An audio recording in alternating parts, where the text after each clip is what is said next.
It's Messi! It is the cleanest of clean finishes from the best on the planet. It's time for the biggest sports stories. Liverpool, the champions of Europe, are top of the world. The biggest interviews. That such a great spectacle is ruined by such thuggish behavior. And all the analysis right here. He's the one player that has the arrogance to think that he can play in any stadium in the world and any pitch in the world in front of any player in the world and take them on. Every weekday, it's my sport, it's your sport. It's ZiFM Sport. Let's join the team for the biggest show in the world of sport on ZiFM Stereo. My station, your station. Manic Monday, and it's a very good evening to you, Zimbabwe. Welcome to ZiFM Sport, your favorite sports show on your favorite station. And what a great show we got lined up for you after a fantastic weekend of football action. And I'm glad to the football we can now add golf and rugby. Bringing you this show this evening, Barry Manandi, Chris Gray, Sean Tafirenyika, our producer, and my name is Mike Madoda. Before we get to the rugby and the football, we have plenty happening on the home front, and the news is that Zimbabwe cricket are insisting that national team coach Lalchand Rajput still has a running contract with the Chevrons, despite reports that the former India player has agreed in principle to become the new coach of Minnows, Nepal. As usual, we go international, where some news we have: Otere Black outshone his more illustrious teammate Bowden Barrett to give the Auckland Blues a winning start in Super Rugby at Aroa as they beat the Wellington Hurricanes 30-20 at a sold-out Eden Park. And around the world in 60, we take off in Texas, where Colin Morikawa missed a 3-foot putt to hand Daniel Berger victory as the first PGA Tour event in 3 months finished in a playoff. In Belgrade, Novak Djokovic was in tears as the charity event he hosted at his tennis complex in Serbia came to an end yesterday. And we touched down in Toronto, where George Russell will head back to Formula One's real racing world next month as the undisputed king of the esports, after claiming a 4th straight win in the final edition of the virtual Grand Prix series. We'll take in our Manic Monday play of the day. Then we'll dive into the beautiful game where we kick off in La Liga, where Diego Simeone challenged his Atletico Madrid players to treat every remaining La Liga match like a final after a 1-1 draw at the Athletic Club hindered their top 4 hopes. In the Bundesliga, Bayern Munich coach Hansi Flick wants his side to seal the deal and wrap up an 8th consecutive Bundesliga title tomorrow with victory at relegation-threatened Werder Bremen. In Italy, Dries Mertens fired Napoli to the Italian Cup final after netting the goal which gave his side a 2-1 aggregate semi-final win over Inter Milan and made him the club's all-time top scorer. We'll wrap it up in the Premier League, where Felipe Coutinho has made a personal plea to Liverpool manager Jurgen Klopp to bring him back to Anfield. No doubt he's watching what's happening on Merseyside and thinking, I want a slice of that. You have a slice of this because you're tuned into the right station, ZiFM Stereo for ZiFM Sport. We start with our power play, Manic Monday today, and our power play today is from the vocal talents of Ozuna. It's called Caramelo. The Warriors, the Chevrons, the Cheetahs, the Mighty Warriors, and the Sables. From the pool to the track to the field, we are Team Zimbabwe.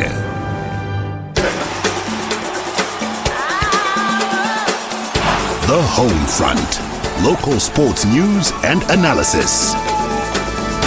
Don't forget, we're on social media, Twitter and Facebook. Follow and interact with at ZiFM Sport. Now, let's get into the news proper. Zimbabwe cricket insists that national team cricket coach Lalchand Rajput still has a running contract with the Chevrons, despite reports that the former India player has agreed in principle to become the new coach of Minnows, Nepal. Speculation regarding Rajput's future started on Thursday after reports emerged in the South Asian nation suggesting that the Cricket Association of Nepal is set to appoint Rajput as the new head coach. CAN President Chatur Bahadur Chand was quoted by several media outlets in Nepal confirming that the 58-year-old Zimbabwe coach had agreed in principle to take up the coaching job. Interesting news, this one, Barry. Zimbabwe inactive at the moment, just like every other nation, because of the COVID-19 pandemic.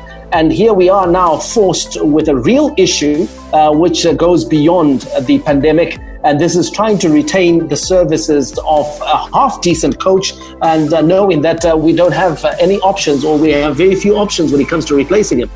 I love the way you've chosen the adjective interesting, because you could also add to that weird, bizarre, flabbergasting, because my goodness, it's all we knew up to this point is that Lalchand Rajput has a contract with Zimbabwe Cricket, and then Nepal to come out and say that they've agreed in principle, and later on hearing that they're actually saying that he's verbally agreed or orally agreed to sign a contract with Nepal, it baffles the mind, because this is a man who up until this point we understood to be at the helm of the Chevrons and leading us into the bright new dawn that we so desire for our cricket side, and for him to be moving on is a little bit weird. Is it not now a case, Chris, where we perhaps have to look at how things stand off the field of play? Because on the field of play, I have no doubt that Zimbabwe, I think, offers the greater prospects of success as far as players are concerned, as opposed to Nepal, who are an up-and-coming nation. In fact, they compete in the ICC World Cricket League Division 2.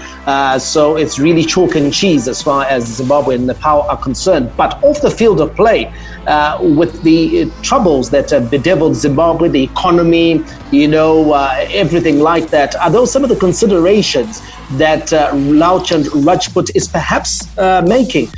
Thinking, Nepal is just across the border from India. It's a lot closer to home as well. Are those some of the things that he's perhaps considering?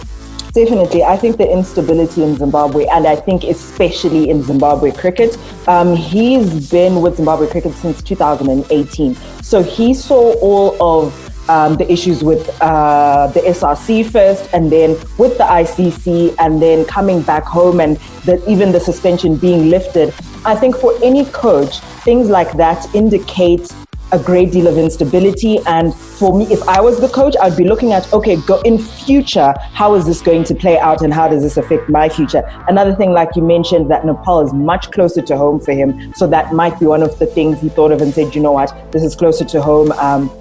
In terms of family and all of that, then it would make better sense. But I think Zimbabwe being unstable as a country, we know the economic situation, but I think especially because of the instability at Zimbabwe cricket, I think that's what might have steered him in this direction. And to be quite frank, I don't blame him. Now, while Nepal seem confident that they've got their man, Zimbabwe Cricket Board Chairman Tavengwa Mukhuhlane insists that Rajput is still contracted with the local cricket governing body. Mukhuhlane is quoted as saying, Rajput is still contracted to us. He went back to India after the Bangladesh series and was not able to come back after the lockdown due to the coronavirus pandemic. He is still the Zimbabwe national cricket team coach, and we are not privy to any other arrangement outside our contractual agreement. So tough talk from Mukhuhlane. And you think to yourself, the administrative side was now getting its house in order insofar as being able then to settle its dues with a coach like Lalchand Rajput. We haven't heard that he took a salary cut. We haven't heard anything of that nature. So for Nepal to seem an attractive proposition for Lalchand Rajput, notwithstanding the national crisis and challenges that obtain in Zimbabwe that you and Chris have mentioned, Zimbabwe cricket in itself seemed like they were beginning to isolate themselves, beginning to cause themselves to be a nice little pocket of success in the middle of all of this chaos. So for Nepal, which in truth, I don't know much about them, and with full respect to them, I wouldn't think that Nepal would be a more attractive destination to Zimbabwe. That is a huge cause for concern. Now, on the flip side, guys, and as much as we would love to hang on to Lalchand Rajput, but let's take a look at how he has fared since he was appointed in August 2018. I think mixed results is probably the phrase that you would use to describe the Chevrons in that tenure. The highlight of his reign is back in November 2018 when the Chevrons stunned Bangladesh by 151 runs to win a test match. That was in Sylhet over on the subcontinent. But in terms of one-day international cricket, this is where it really gets worrying, Barry. I think we've lost 8 consecutive matches one-day international matches. We've lost to the likes of the Netherlands. We've lost to the Ireland convincingly in series against those nations, and those nations, of course, are not nations that have got test status. So, is this a guy that we should be fighting that hard to keep? No. In a simple way, no. Yeah, to put it simply, because it's a results game. Sport is a results game. We can only judge him on what he's done, and you've quite eloquently put out the fact that his results have been mixed, and that's to be kind, because we've lost to the nations that we ordinarily should put away quite easily because of our status in world cricket, and especially with the time that he's been given to work with Zimbabwe cricket and the team. There should be some direction that we are now looking at, and we aren't seeing that yet.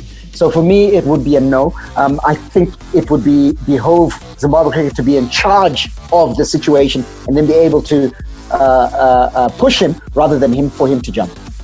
Chris, we've seen a gradual slide down the rankings. Just before you come in, Zimbabwe sliding down the one-day international rankings. Barry has talked about the fact that Zimbabwe cricket was starting to get its act together, especially financially. They've cleared the debts. They've come out very proudly to declare that they've managed to sort that out. Now, in a stronger financial position, they're a lot healthier. They're in rude health as far as the dollars coming in. Should they be more ambitious in terms of the man that should be at the helm of Zimbabwe cricket? Yes and no. I think when it comes to Zimbabwe cricket, we also need to consider the talent that we have locally. In as much as we can get a great coach, and the coach comes in and he has materials to work with. So do we have the materials to warrant sort of a huge jump in terms of the status and the caliber of the coach that we get? That would be my only concern. But if Zim cricket, like they're saying, is in good health financially and they can afford to, I don't think there's any harm in reaching a little higher and getting someone who might be able to take Zimbabwe cricket to the next level. Bring Ricky Ponting. Ricky Ponting, I'm sure he's got his eye on the Cricket Australia job at some point in his career. Now, a quick update is that India will not travel to Zimbabwe for a one-day international series in August due to the threat posed by the COVID-19 pandemic. The move follows the BCCI's decision on Thursday to postpone India's limited overs tour to Sri Lanka, which was originally scheduled for later this month. India, who last visited Zimbabwe for a bilateral series in 2016, were due to play a 3-match ODI series. The BCCI has not confirmed rescheduled dates for either of the tours. Hi, my name is Sean Williams, Zimbabwe cricket captain. You're listening to ZiFM Sport. Z. Let's dive into our local sports news roundup, starting with rugby, where former Zimbabwe under-20 rugby team captain Sam Phiri is closing in on a big move to the Johannesburg-based South African rugby union franchise, the Lions, after announcing his departure from the Cape Town-based Western Province on Saturday. A product of Falcon College in Eskodini, Phiri has been part of the Western Province setup for the last 4 years, after initially joining the Western Province Rugby Academy, where he showed enough potential to be offered a contract at Western Province Rugby Institute in 2017. Confirming his departure, Phiri, who also had a stint with University of Cape Town, said he was relishing a new challenge in Johannesburg, where his representatives are negotiating a move to join the Lions Currie Cup side. Onto athletics, the National Athletics Association of Zimbabwe, the NAAZ, say their efforts to turn around the sport in the country are paying dividends after they received office equipment through an Olympic Solidarity program. The equipment was bought for NAAZ through the Sport Organization Strategic Plan and Olympic Solidarity Program from October to December last year. The local athletics mother body received laptops, chairs, tables, and a printer. NAAZ President Tendai Tagara paid tribute to the Zimbabwe Olympic Committee for their support. We wrap it up with Castle Log of Premier Soccer League news, where veteran Ngezi Platinum Stars midfielder Devon Chafa faces expulsion from the club before the season kick-starts over his continued involvement in social games in violation of his coach's directive and the Premier Soccer League rules. Chafa, who joined the Mondoro Ngezi-based side this year from Champions FC Platinum, is one of several players in the top flight league indulging in unsanctioned games in violation of COVID-19 regulations as well as Premier Soccer League rules. On Saturday, the midfielder led a team from Highfield to Chitungwiza, where they played a team from the high-density suburb in a money game. Hi, this is Mike Madoda, and you can catch me and the team for all the latest breaking news out of the world of sport, local as well as international, on your favorite station, my station, your station, ZiFM. We are Z-Team on ZiFM Sport. Z. From the front of the grid to the back of the net, it's ZiFM Sport. International Sports News Roundup, where the world comes out to play.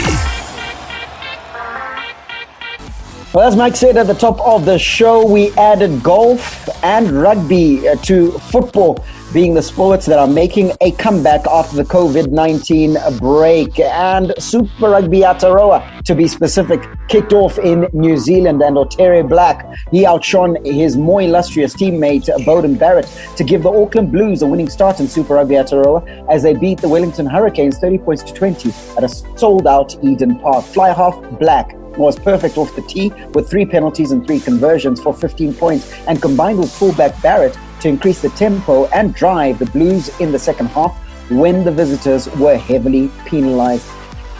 It was about rugby, not me. That's the message from the new Blues recruit Beauden Barrett after his debut victory against the Hurricanes at Eden Park yesterday afternoon. Yeah, it sure was. It's been a long time coming, and I said earlier in the week that I played this game a million times in my head, so it's good to get it done, out of the way.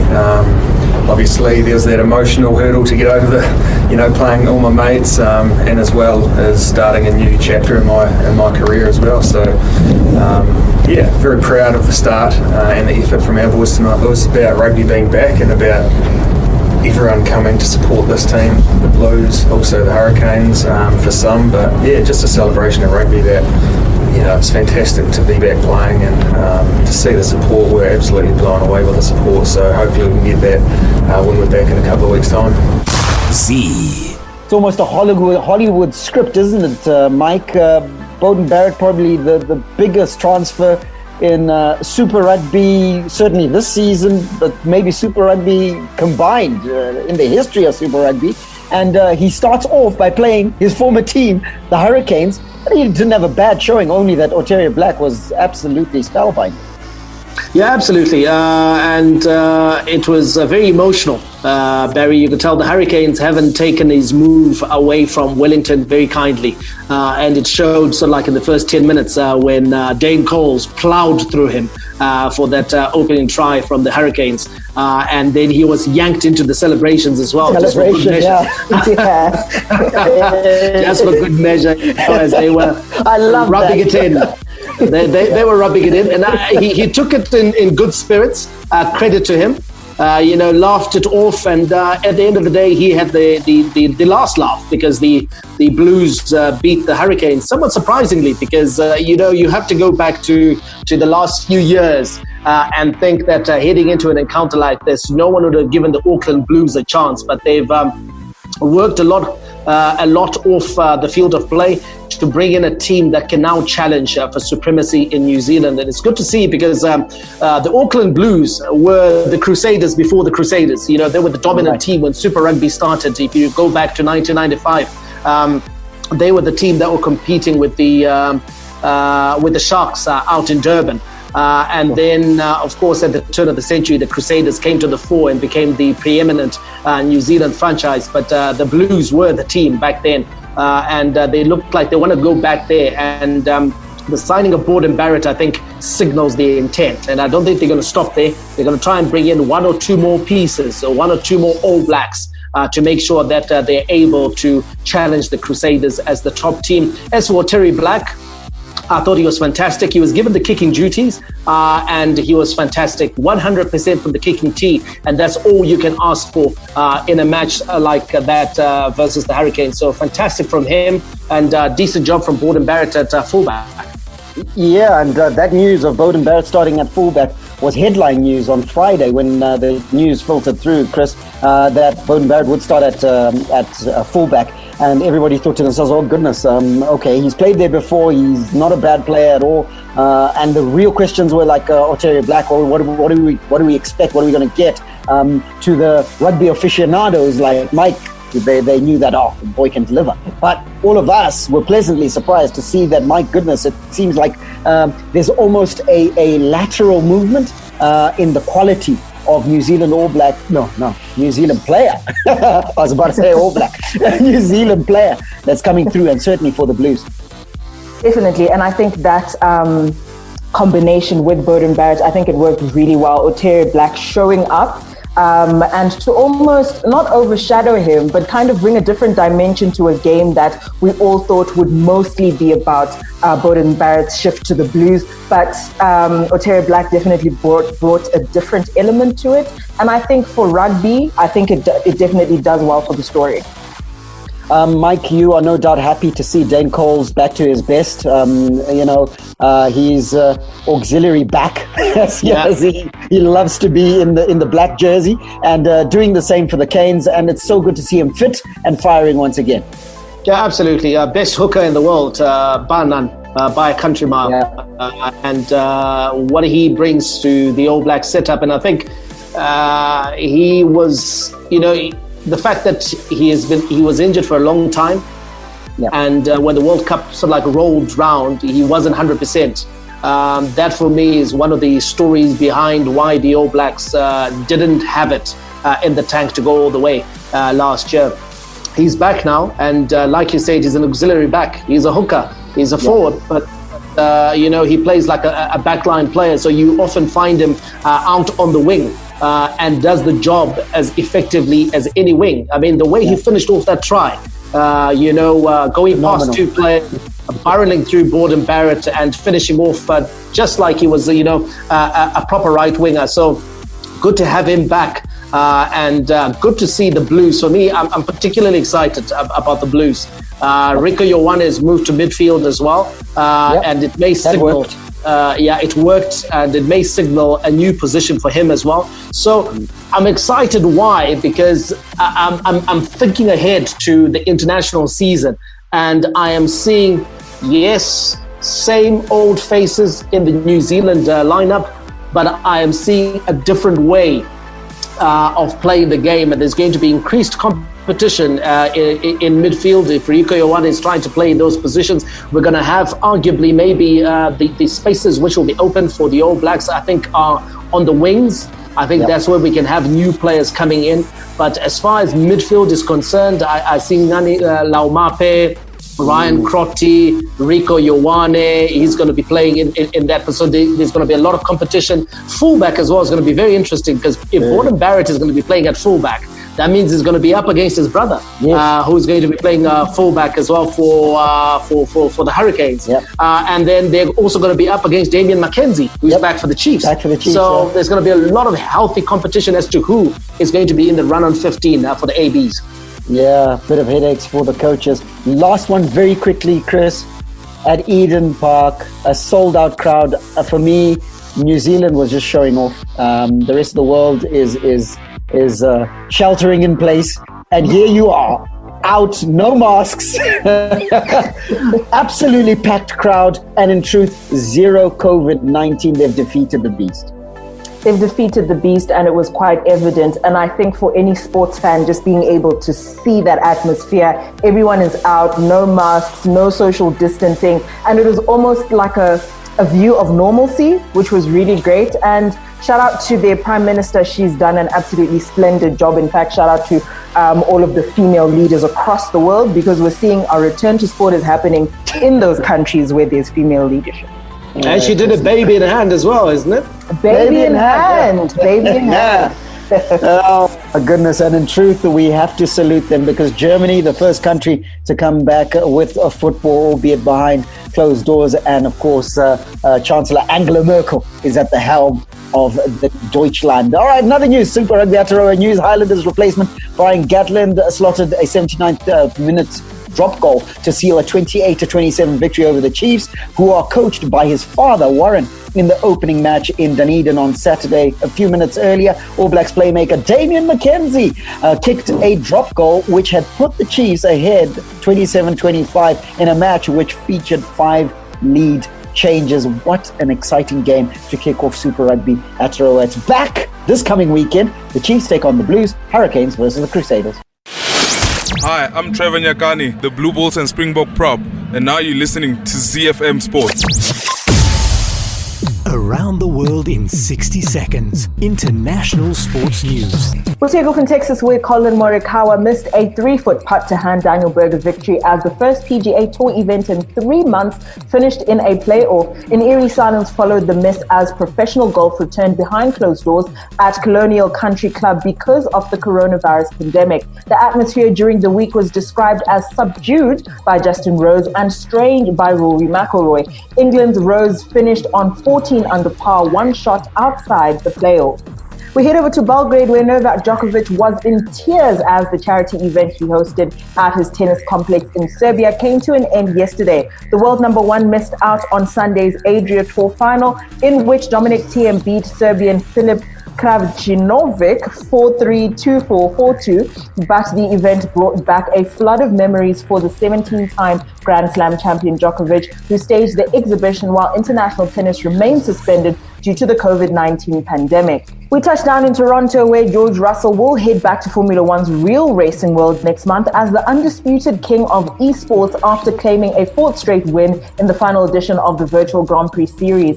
In keeping with recent races, Russell was unstoppable up front at the computerized version of Canada's circuit, Gilles Villeneuve, and this time it beat Red Bull rival and longtime friend Alex Albon by 6 seconds on the road, which became 15 seconds in the final classification once the 3-time penalties were factored in. Hi, I'm Clemens Matau, chicken in midfielder. You're listening to ZiFM Sport. The big leagues, the big teams, the big players. The beautiful game on ZiFM Sport. The league that makes football oh so beautiful. Where artistry and strokes of genius are the order of any day.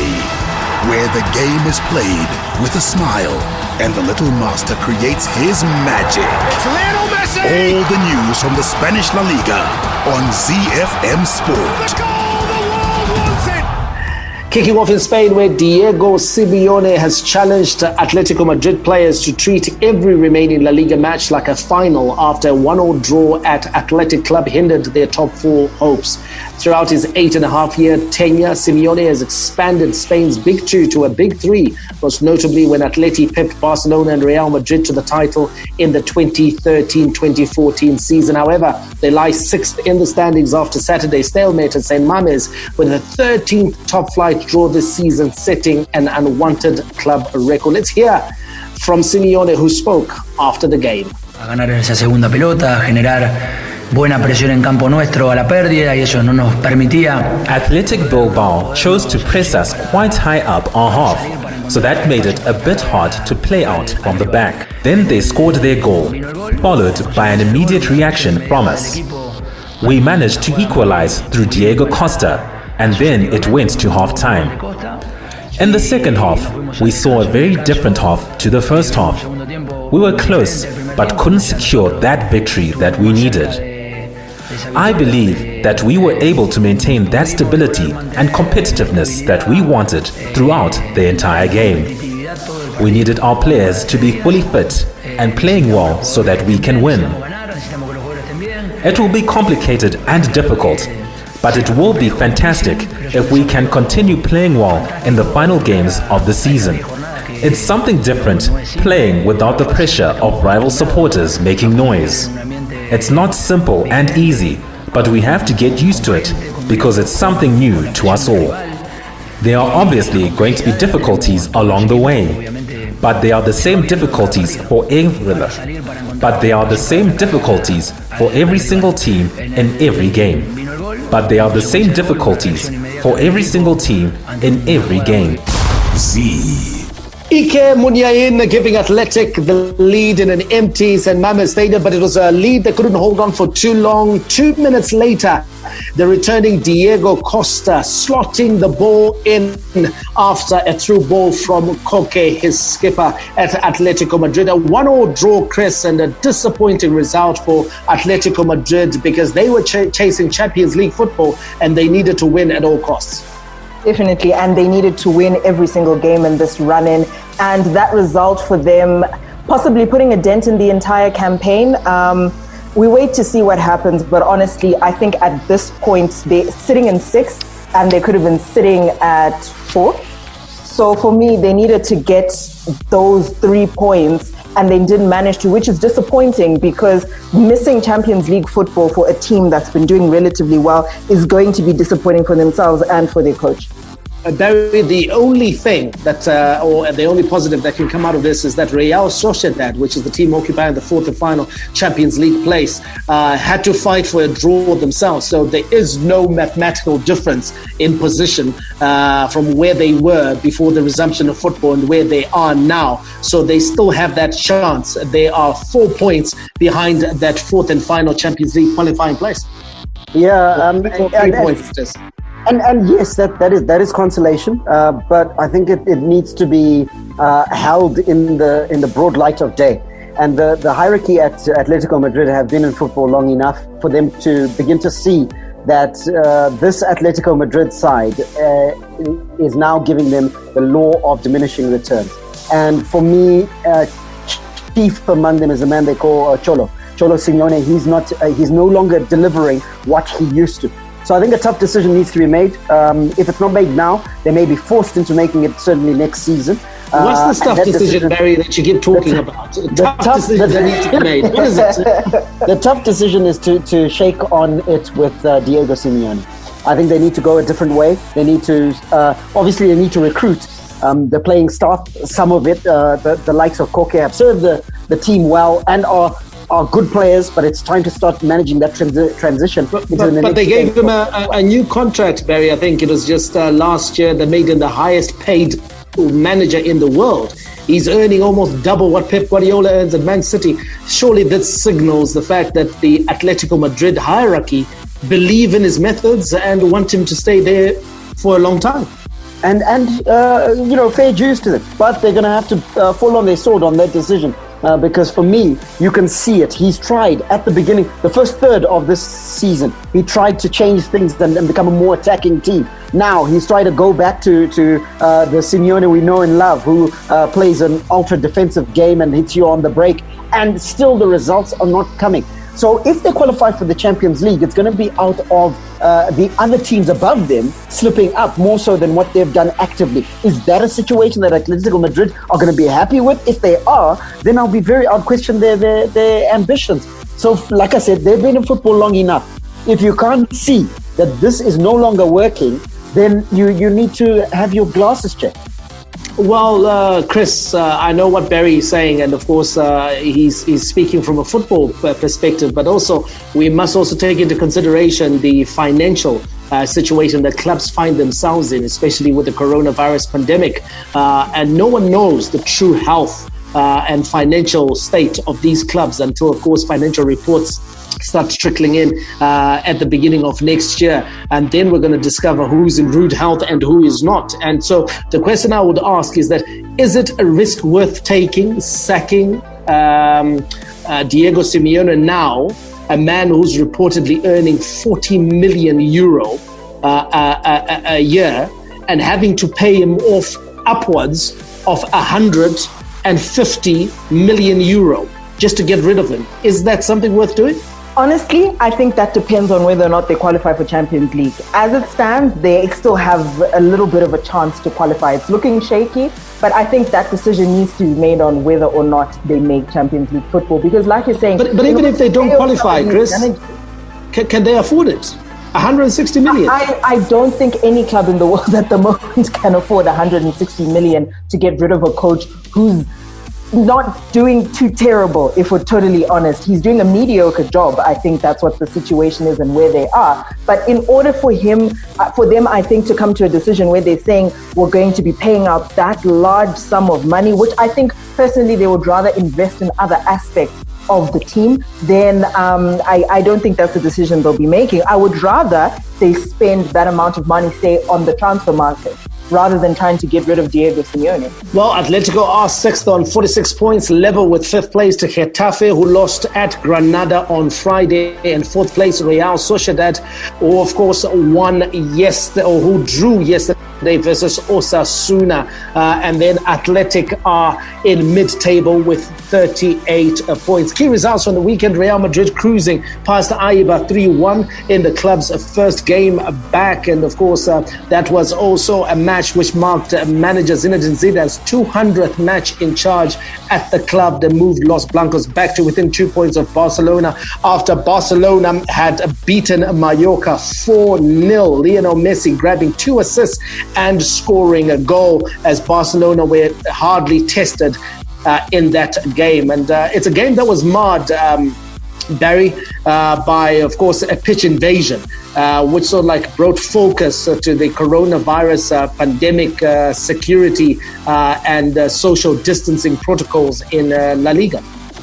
It certainly did, and there's going to be stern action taken. And it's a surprising thing that you have a pitch invader in a game that is being played behind closed doors. It's the irony of ironies. And I think what it does is that it sort of besmirches what had been a very good comeback of football. And you reckon, Chris, that the sanctions against this offending individual are probably going to be quite severe, just to send out the right message to those that would attempt to do a similar thing, especially as there are big matches later on. I think this weekend, or this week, midweek actually, on Thursday, we are seeing Valencia versus Real Madrid. That's a big game. We're also going to see at some point Atletico Madrid versus Barcelona, etc., and they wouldn't want a repeat of that pitch invasion. Definitely. I think there's going to be swift action. I think it's going to be very legal. I think he might even face, I think in some countries they consider jail time for this kind of thing when it comes to coronavirus. And I think it's going to be made very public as a warning to other people who might be trying to do the same thing, because I think coronavirus is essentially, if you're willing to potentially expose other people, that's essentially as the same as trying to kill someone. So I think they're going to be taking this very seriously, because any threat to two teams is a threat to basically football and its return. Right now, Bayern Munich coach Hansi Flick wants his side to seal the deal and wrap up an 8th consecutive Bundesliga title on Tuesday with victory at relegation-threatened Werder Bremen.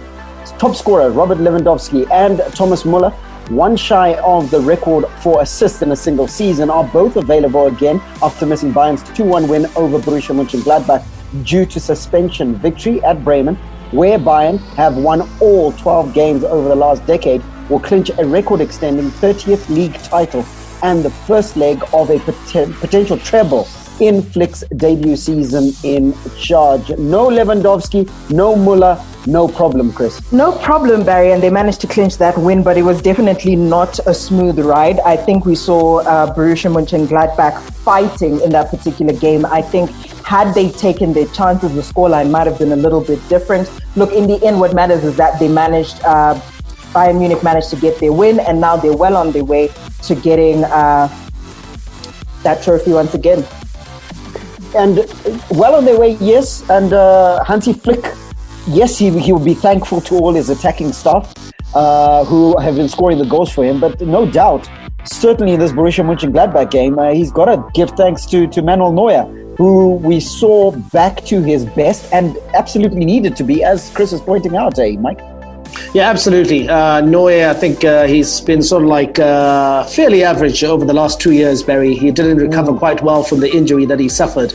And when he came back, I think as a function of the length of the injury as well as age, because he is getting a bit long in the tooth, he wasn't able to quickly hit his straps as he would have done if it was 3 or 4 seasons ago. But he's working his way back to some really good form, and that's what Bayern Munich needs. I think in the important matches in Europe that are to come, we can all agree that they are too good for the Bundesliga, as they showed once again in this game. Without Lewandowski, without Robert Muller, they were able to get the business done versus a plucky Mönchengladbach side. So credit to Bayern Munich, also credit to Hansi Flick.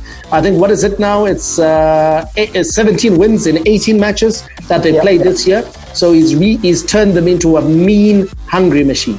mean, hungry machine that is scoring goals and doing the business in the Bundesliga. No doubt tomorrow they may well seal yet another title in their illustrious history. And now they'll be looking towards the DFB Pokal, for which they're already in the final, and then possibly the big one, the old big ears, as it's called, the Champions League. Other results coming out of the Bundesliga this past weekend: Borussia Dortmund substitute Erling Haaland headed a stoppage time winner to snatch a 1-0 victory at Fortuna Düsseldorf on Saturday to keep their slim title hopes alive. The Norwegian teenager, who was brought in on the hour, scored with the last action of the game to lift second place Dortmund to 66 points from 31 games. Third place RB Leipzig scored 2 quick-fire goals through Dani Olmo immediately after Hoffenheim had a penalty award overturned by VAR in a remarkable opening 12 minutes on the way to a 2-0 win on the road. The victory gave Leipzig coach Julian Nagelsmann a happy first return to the club, where he began his coaching career as a 28-year-old. And Bayer Leverkusen came from a goal down to snatch a 1-1 draw at Schalke as they held on to fourth place in the Bundesliga with 3 games left and stayed on track for a Champions League spot. The draw lifted them to 57 points, one ahead of 5th place Borussia Mönchengladbach, while Schalke set a club record by failing to win for the 13th consecutive league game. The Bundesliga standings make grim reading if you are a Schalke fan, but great reading if you're a Bayern fan, because Bayern is out in front, 7 points ahead of Borussia Dortmund, sitting on 73. Borussia Dortmund sitting on 66. In third is RB Leipzig on 62 points. Fourth, Bayer Leverkusen on 57 points. Those are the 4 Champions League positions. Just outside that, Borussia Mönchengladbach is in fifth on 56 points, one behind fourth place Bayer Leverkusen. Dries Mertens fired Napoli to the Italian Cup final on Saturday after netting the goal, which gave his side a 2-1 aggregate semi-final win over Inter Milan and made him the club's all-time top goal scorer. Napoli will face Juventus in Wednesday's final in Rome, thanks to the Belgian forward who slotted home his 122nd goal for Napoli 4 minutes before halftime to make the score 1-1 on the night and give them the overall victory after a 1-0 first leg win at the San Siro in February. Maurizio Sarri's side squeezed past AC Milan on away goals following a 0-0 draw in Turin on Friday, Italy's first competitive football match since the country became the global coronavirus epicenter. Barry, Dries Mertens has had a bit of a shaky, almost too much tumultuous term in Italy, and he still manages to become that top goal scorer and get the goals in, like, for example, in this match where it's necessary. Yeah, absolutely. And been a loyal servant to Napoli. I say loyal in inverted commas because we know there's that legal challenge between the administration of Napoli and indeed the players after the chairman, De Laurentiis, was unhappy with how they weren't following his instructions. But nonetheless, you look at their work on the green grass, which is what we consider here. What are they doing on the field of play? Dries Mertens has been one of the standout performers, and his numbers speak for themselves. All-time highest scorer, and this is a club that has accommodated the prodigious and legendary talents of Diego Maradona. So that's some feat, some record to hold. So congratulations to him. He continues to shine. News out of England is that Philippe Coutinho has made a personal plea to Liverpool manager Jurgen Klopp to bring him back to Anfield. The Brazilian is looking to end his miserable stay at Barcelona, and team talk have been told by an Anfield insider that Jurgen Klopp has recently spoken to the player. The Reds chief was made aware of Coutinho's eagerness to return to the club he left in a record-breaking £142 million deal in January 2018. Interesting one, this one, yeah, Chris. Coutinho, no doubt, very talented player, full Brazil international. We know how well he performed for Liverpool. That was 2 years ago, but the last 18 months haven't gone very well for Philippe Coutinho. Do Liverpool take him back, or does Jurgen Klopp pass him over? I think Jurgen Klopp might be passing him over. I think he's looking at Liverpool at the moment, Philippe Coutinho that is looking at Liverpool at the moment thinking, you know what, this is a piece of action that I would have wanted to have, and that's why he's kind of kicking and screaming to go back to Liverpool. But I don't think that at the moment Jurgen Klopp would look at him and say, this is a player that I need. And of course, if he left in £142 million deal. Getting him back would cost close to the same figures, if not more. And I don't think that's money Jurgen Klopp wants to spend. And I don't think right now, if you look at Liverpool in terms of its team depth, I don't think it's money he needs to spend right now. Well, Barry, they're talking of, sending him out on loan, Barcelona. And then they're saying that they'll be able to cover a significant amount of his wages. Would that make it appealing to Jurgen Klopp in light of the fact that I think Adam Lallana might be moving on from Liverpool, moving to Leicester, we're hearing, and other spaces? I think Shaqiri as well might be another one who might be moving on from Liverpool. So if Liverpool is looking for someone to step into the breach in midfield, is Coutinho an option? He certainly is, and I would say, look, if it's a loan deal where Barcelona is covering, let's say, 3/4 of his wage, I think it becomes very attractive for Liverpool because he's a player that we know his quality. Like you said, he hasn't enjoyed his football for a long time, and possibly he's thinking to himself, let me go back to the place where I last enjoyed my football. And the last place he enjoyed his football was at Liverpool, where he was one of those to narrowly miss out on taking the title. So I think he would want to come. Liverpool, if it's attractive enough, they'll do this deal. Yeah, absolutely. And of course, the one thing the Liverpool fans will always be grateful for from Coutinho is the fact that he's £142 million payoff from Barcelona when they bought him is the money that was used to buy Virgil van Dijk and Alisson, who have delivered the European Championship and the Premier League title to Anfield. So maybe as a way of just saying thank you, bring him back into the squad and he can play in the Carabao Cup and matches of that significance. You cold-hearted man, Michael. And certainly Michael already declaring that these two, Van Dijk and Alisson, have delivered the Premier League title. But in truth, it's not in any sort of dispute, albeit that the Premier League is only coming back on Wednesday for the coronation of Liverpool. Sad for the naysayers. Brilliant for those who've been waiting for Premier League football and will be able to preview for it on Wednesday. But before Wednesday's show is Tuesday's show. That comes up tomorrow. Don't miss it. May God richly bless you. That's my story, and I'm sticking to it. And Andy, out. And it's Messi! It is the cleanest of clean finishes from the best on the planet. The biggest sports stories. Liverpool, the champions of Europe, are top of the world. The biggest interviews. That such a great spectacle is ruined by such thuggish behavior. And all the analysis right here. He's the one player that has the arrogance to think that he can play in any stadium in the world and any pitch in the world in front of any player in the world and take them on. Every weekday, it's my sport, it's your sport. It's ZiFM Sport on ZiFM Stereo. My station, your station.